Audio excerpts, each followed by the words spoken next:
Yes, mtazamaji wa Mastaz TV, huwa gani popote ulipo, mimi ni Tunza Amos ndani ya Mastaz TV. Leo nimekuvutia kijana ambaye ana sifa zake, anajijua, kijana anayejisifu kwa yeye ndo kijana bora kamili Nyarugusu. Amevutia kwa kujipatia kifua kikubwa kwa kutengeneza kwa njia ya jimu. Majina yake ataeleza mwenyewe. So mimi nikusihi tu usitoke hapo ulipo, uko hapo ulipo, usisahau kusubscribe, comment na kushare ili link itakapokufikia kwa muda wowote na masaa yote yale. So kuhusu huyu kijana bwana, mtakuja kumjua, atajisemea mwenyewe, atajitambulisha na kwa nini ni nini na kwa nini aliamua kufanya mambo ya gym. Kijana huu hali gani? Jambo. Uko poa? Niko sawa. Kwa majina? Juma. Kaka Juma. Yeah. Kaka Juma. Kwa nini uitwe Kaka Juma? Kaka kwa sababu na wadogo zangu ambao wamenikuta kwenye haya mambo. Kwa hiyo mimi ni kaka yao, wao ni wadogo zangu. Ili sasa kunitofautisha na wao, mimi ni kaka wao, ndio hivyo na majina yao ya. Okay, Kaka Juma kama ulivyosema. Kaka Juma tumezoea sana kukuona kwenye video nyingi tu unafanya kama bodyguard au unafanya kama mtu aliye na kifua cha kuvutia. Hatujui ilikuwaje umezaliwa hivyo au ndio vile tena gym inasaidia? Mazoezi ndio yalisaidia. Juma hapo nyuma alikuwa mtu mwembamba sana. Ya miaka kama 2.5 iliyopita huko. Yeah. Okay, Juma, ni kitu gani kilikuvutia sana ukawa unafanya mazoezi? Hii dunia na kwa gani mtu anakuwa anajifunza kwa wale wanaojua zaidi. Kwa mfano nikitaka kuwa mchezaji wa mpira mzuri, nitajifunza kwa wale wachezaji wazuri. Kwa na mimi kuna watu wanaitwa kama bodybuilders wazuri hapa ambao walikuwa wanapiga gym, akipita unaona mwili wake anatamani na mimi ningekuwa kama fulani. Wapo wengi, kuna True Boy, kuna Bali Tempo, kuna kina Tiger, kuna kina Benja. Ya hao wote tulikuwa tukiwaona tunatamani kuwa kama wao. Sasa siku moja na mimi nikapata nafasi, nikasema lazima na mimi niende. Ndio hivyo mazoezi yakaanza hivyo. Okay. Kwenye mazoezi, kabla ya mtu kuanza mazoezi, anapima vilo alivyonavyo na kilo ya kifaa anachokitumia kwenye mazoezi au tu mnafanya kienyeji? Hapana, pale kila vitu vinakuwa vinapimwa pale. Na maana kunakuwa na ile nondo. Alafu kwa mfano kwa chest hiyo kunakuwa na nondo, alafu kunakuwa na zile plate zile. Sasa ukingali unaanza lazima utapiga kilo chache. Sasa kisu utakavyoenda na bobea na zoea ndo unaenda unaongeza sasa kulingana na chenye unataka kutengeneza. Yaani haupimwi kilo za mwili wako wewe? Basi kila mtu anajijua kilo zake. Sio kila mtu anajua kilo zake. Kuna baadhi ya watu wanaishi lakini hawatojua kama yeye ana kilo ngapi, lakini anaenda kufanya kitu cha kilo ambazo ni zaidi ya kilo zake. Hapo sasa kuliko kupata mwili utagonda zaidi na utakufa tu. Kwa upande wako wewe, siku ulienda kuanza ukaja kurudi nyumbani ulijisikiaje? Anakuwa ni maumivu dada yangu, anakuwa ni maumivu. Kwa mfano kama ukipiga mara ya kwanza, kwa mfano kama mimi nipigishwa mazoezi siku ya kwanza, nifanyaga siku 4. Ile na kupandisha kikombe hivi ili ninywe maji ilikuwa inashindikana. Ugali na maana unashusha kichwa hiyo unaenda kula ugali kuna. Kwa sababu unakuwa unachoka sana, hadi unaumwa na malaria ya. Lakini sasa kwa sababu una moyo na una malengo ya au unaacha, lazima utarudia tu. Unaumia lakini unarudia ili ufikie malengo yako. Kama ulivyo kaka sasa hivi una genge lako unalisimamia, si ndio? Ndio hivyo. Genge lako linaitwaje? Kwa sasa inaitwa The King Gym. Okay, kwenye The King Gym kuna wale ambao walikuja kufanya mazoezi afu wakarudi kabisa mpaka hivi hawaonekani? Wapo, wenye waliumwa wakaanza kuharisha. Hadi hivi hawajarudia, wakiniona wewe kijana mbaya sana, unataka kuniua? Nikamwambia hapana, ndo mazoezi yale. Na mimi hayo hizo changamoto ambazo mlizipitia na mimi nilizipitia, lakini kwa sababu mimi nilikuwa na moyo na malengo nilirudia tu. Shida nyinyi unajua kwenye maisha ili ufikie zile ndoto zako utaumia lakini utarudia tu. Kwa hiyo kufikia ndoto inaombaga sana uvumilivu na moyo zaidi. Okay. Mpaka sasa hivi unaendelea kufanya gym na umefahamika kabisa, una umaarufu wako kwa kuwa wewe ni mtu ambaye unapokea wageni wengi kutoka nje, unafanya kama bodyguard kwenye muziki, unafanya kama bodyguard kwenye tamasha nyingi, na nataka tujue ni kitu gani zaidi sana yani unaona nini mbele yako mpaka sasa hivi unang'ang'ania kuwa mwana gym? Ya, cha kwanza ni unajua kila mtu anafanyaga kitu kwa faida. Kuna wengine ambao wanafanyaga mazoezi tu ili awe na muonekano mzuri, lakini mimi nikaona tofauti na huo muonekano, lakini naweza nikatengeneza pesa. Unajua hii dunia ambayo tuliomo, hii karne ya 21, vitu hivi ambavyo tunachukuliaga ni vya kijinga jinga ndio huwaga vinaingiza pesa zaidi. Hata kama sijafikia ile sehemu ambayo nahitaji mimi. Lakini naona kwa sasa nishaanza kuelekea huko. Ndio maana naona pana siwezi nikaacha hivi hivi. Lakini pia labda hapo baadaye nitakuja kuacha, lakini kuna wengine ambao wako nyuma. Kuna namna napitaga hivi mtaani nasikia watoto wadogo, kaka Juma, kaka Juma, kaka Juma wananitaita vile. Na maana naonaga na hao watoto hapo kesho kutwa ndo akina Juma hao. Kwa sasa nataka niwatengenezee njia. Unajua kwenye kila kitu ule alianza kile kitu anakuwa anatengenezea njia wale wa nyuma. Kwa hiyo napendaga sio tunafanya tu mazoezi, lakini na mazoezi ambayo tunafanya gym ambayo tunafanya ingize pesa pia. Kwa hiyo ndo kwenye niko naelekea huko. Okay. Kwenye jimu yako tuseme kwenye uwanja wako wa jimu kuna vifaa vya aina gani? Jimu ya kuongeza kifua, ya kuongeza shape, ya kupunguza tumbo au vipi? Kuna vifaa vya aina gani? Kuko hivyo vya kuongeza chest kama hivi kifua, kuko hivyo vya kupiga try. Wanaojua wanajua. Alafu kuna vya kupiga bai mkono wa mbele, mkono wa nyuma, kifua, kuna hivi vya kukata tumbo. Kuna hayo mazoezi ya kawaida ambayo tunaitaga fitness, vipo vyote. Kwa hiyo karibuni kabisa.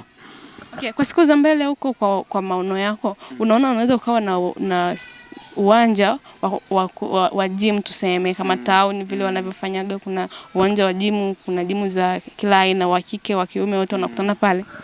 Hivyo vitu havikuwa kitu vya mjini tu, sema tu wale wanakuaga wanaifanyia kule kwa sababu umeme unakuwa unasaidia, kwa sababu kuna vifaa vingine vilikuwa vinahitaji umeme zaidi kwa sababu vinatokeaga kule kwa wazungu.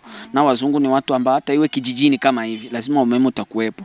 Lakini kwa sisi ambao hatuna, na sisi tumebarikiwa ingine akili sasa ya kutengeneza kile, hatuna umeme lakini kitu tunaweza tukakitengeneza na kikawa na manufaa kama kile kifaa cha umeme, unasikia. Sasa huku na sisi ndo tunakuaga hivyo. Kwa hiyo unaona kama watu watapenda zaidi mazoezi siku zijazo, kwa sababu kipindi kilichopita hapa tulikuwa tunafanya wanaume tu, lakini kwa mshangao kuna wanawake pale ambao wanakuja kufanya mazoezi, washaelewa mazoezi. Kwa hiyo na wengine wataelewa tu. Kuna wengine ambao wanasema mwanawake naona wanafanya mazoezi. Tushaanza kuaminisha kama na wanawake wanaweza kufanya mazoezi. Mwanamke atafanya mazoezi kama yangu eti avimbishe kifua sijui mkono, hapana. Lazima atafanya mazoezi hali ya kuweka mwili fit. Na maana mazoezi anafanyaga mtu awe na uharaka, sijui sharpness, sijui nitaitaje kwenye kufanya kazi, kwenye kufikiria, anakuwa ni mrahisi sana, yuko fast. Ndio hivyo, yuko fast sana. Ina maana mazoezi sio tu eti kusema kuvimbisha misuli, hapana. Mazoezi lakini pia ni kinga kwa maradhi ama madogo madogo, sijui ninautoa umauma kizembe, lakini pia ukiwa unafanya kazi utakuwa ni mtu haraka sana, unasikia utakuwa mnyonge. Mazoezi yanasaidia vitu vingi sana. Kwa upande wako ulikuja kuona kwamba mazoezi yanasaidia vitu vingi sana. Turudi nyuma kidogo, kaka Juma. Nataka nijue kwamba kaka Juma hivyo na familia? Ninayo. Nimezaliwa, sina familia. Ya kwako sio ya kwenu? Ninayo. Kaka Juma, kama ulivyosema, kuna baadhi ya watu anaumwa kabisa, mwili haufanyi kazi, moyo hauchangamki, anakuwa ni mnyonge, anaenda kupima, baada ya kupima anaambiwa kwamba wewe tiba yako kubwa zaidi sana ni kufanya mazoezi. Watu kama nao pale kwenye genge lako umeshawahi kuwakaribisha? Au sijawahi kuwakaribisha. Nishawahi kukaribisha wanawake ambao unakuta tumbo ishakuwa kubwa zaidi. Anataka hapana, mbona mimi tumbo langu kwa hiyo nataka tumbo nikate tumbo. Nishawahi kupokea kama watatu kwa sasa kwa hiki kipindi cha kuanzia mwezi wa 10 mpaka hivi. Lakini kuna wanawake pia wasichana wa kawaida ambao wanakuja nataka kutengeneza shape, au washakuwa kama 6 hivi. Kwa hiyo ninaona kama kuna maendeleo fulani, watu washaanza kuelewa. Lakini hao ambao unakuta ni wadhaifu, ameambiliwa kuwa anafanya mazoezi bado. Okay, unalipi la kumwambia mtu anayekutazama sasa hivi ambaye anaona mazoezi ni upuuzi au unafanya kwa kuharibu mwili? Mazoezi sio upuuzi. Mazoezi ni kutengeneza mwili. Usione watu wengine wanafanya mazoezi ukachukulia ni wapuuzi, hapana. Mazoezi ni kutengeneza mwili. Cha pili, kwa sababu mtu ambaye anafanya mazoezi, mwanamume ambaye anafanya mazoezi na mwanaume ambaye hafanyi mazoezi, utakuta ni tofauti sana. Na sio mazoezi tu ya gym, mazoezi yoyote yale. Unasikia? Mazoezi, mwanaume ambaye anafanya mazoezi unakuta anafanya kitu kwa uharaka, ina maana ndio kile ambacho nimesema sharpness. Lakini ule ambaye afanye utakuta ni mnyonge, mzaifu nini. Lakini pia mazoezi yanakuwa kama vile tiba au kinga ya magonjwa tofauti tofauti siumwagi sana mimi. Kwangu mimi kwa sababu si ninaona najitolea mfano mimi. Siumwagi sana mambo ya kuumwa hapana. Unakula sana? Kula ni kawaida, sikula si ni kawaida ya mwanaume. Watu wengi wanasema kwamba mtu akiwa anafanya mazoezi huwa anakula sana. Kulagi sana. Sema tu ile nguvu ambayo anaitoa kipindi anafanya mazoezi lazima irejeshe, na ndo kawaida hiyo, unasikia. Sasa ule mwingine mwenye afanya mazoezi sasa nguvu zitatoka wapi? Unasikia? Na maana hatatoa nguvu, ina maana hana muda wa kurejesha zile nguvu. Lakini kuna watu ambao wafanya mazoezi lakini pia wanakula sana, unasikia. Kwa hiyo sasa tuseme eti watu ambao wanafanya mazoezi wanakulaga sana, hapana. Lakini mazoezi ni kitu kizuri sana. Tunafanya mazoezi hata usipofika gym, hata nyumbani kwako tu kutembea tu dakika 10 unakimbia pale uwanjani au sehemu tu, au unatembea tu sijui dakika 30, ni kitu kizuri sana, unachangamsha mwili.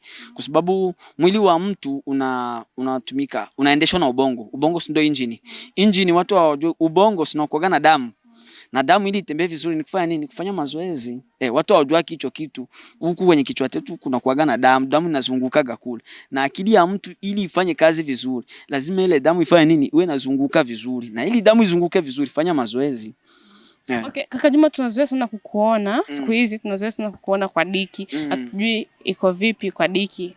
Yaani kama sijui ndo umeamua kuhamia pale au ndo vile unapenda sana kukaa pale maana kuna kiale cha upepo kizuri au vipi wewe na Diki ikoje? Ushikaji. Ndio maana umeamua sana kukaa pale kwa. Kwanza hizi siku kwanza sionekani yako sana. Siku zilizopita ndo nilikuwa naonekana yako sana kwa sababu kulikuwa project ambazo zilikuwa zinahitajika mimi niwe pale. Lakini kwa sasa hapana. Anaweza na yeye akafanya wiki anioni, wiki 2 anioni. Lakini mara moja tena naenda. Ndio hivyo. Okay, tuliwahi kuona hadi ulienda na Diki kanisani. Mkaenda kusali wote kanisani. Hatujui ilikuwaje maana wewe mambo ya kanisa hatujui kukuona. Alikuwa ameokoka. Wewe? Bana mimi kuokoka bado. Sijawahi kufikiria. Sasa kanisani ulifuata nini? Ulimpeleka? Nilimsindikiza yeye kaamua kuokoka. Kwani mimi nitakosa kumsindikiza? Nilimsindikiza. Mimi kuokoka bado. Na sijawahi kufikiria kama siku moja sijui nitaenda kanisa na mimi niombe nimeokoka, hapana. Okay, poa. Ulisema kwamba gym inakulipa ndio maana unafanya sana kwenye sherehe za usiku, unakuwa unasimamia na kupokea wageni kutoka nje, unakuwa unawapokea hivyo. Sijui mtu akitaka kukupata ni kiasi gani akiandae kwa ajili yako? Yeye akitaka kufanya kazi naye ananitafuta kwa namba yangu, tunaongea tu. Base inakuwa tofauti kulingana na kazi ambayo tunaifanya. Okay, mtazamaji wa Mastaz TV, huyu ni brother Juma kama alivyosema, na huyu hapa ni kijana ambaye amejitafutia maarufu mwingi kupitia njia ya gym. Alipiga gym akatengeneza kifua, sasa hivi anasimamia baadhi ya sherehe nyingi, baadhi ya wasanii kutoka nje. Wakina Bellamy walikuja Tanzania, aliwapokea huyo hapa, na kina Joshua Promise kutoka USA aliwapokea pia huyu kijana. Ni wengi tu sana ambao yeye anawasimamia kama bodyguard wao. Siku hizi tunamuita bodyguard wa wasanii. Na haya aliyosema hapo ndio ya kwake kweli. Japokuwa alituficha kwamba ana mke au mambo mengine, ni ya kwake. Nilikusii toka hapo awali nikakwambia kwamba usisahau kusubscribe, kulike na kucomment. Mimi ni Tunza Amos kama jina langu. Bye bye.